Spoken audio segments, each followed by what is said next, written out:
Testosterone কমে গেলে কি লক্ষণ প্রকাশ পায়? প্রথমে যে লক্ষণ প্রকাশ পায় সেটা হলো আমাদের শারীরিক চাহিদা বা যৌন শক্তি কমে যায় এবং আস্তে আস্তে পুরুষাঙ্গ ভিতরে নিস্তেজতার সমস্যা দেখা দিতে পারে।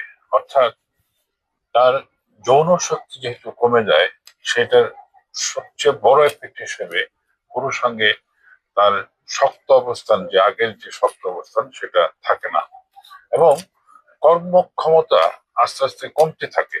তার ভিতরে একটা আলস্য ভাব চলে আসে এবং পুরুষাঙ্গ সে আগের মতো শক্ত হয় না বা সুস্থ থাকার মতো অবস্থায় শক্ত হয় না, বা শক্ত হলেও সেটা হঠাৎ করে নিজের অজান্তেই নিস্তেজ হয়ে যায়। এই লক্ষণটা আসলে এই অনেক পুরুষের ভিতরে থাকে। তারা আসলে বুঝতে পারে না যে আসলে এই সমস্যাটা কেন দেখা দিচ্ছে।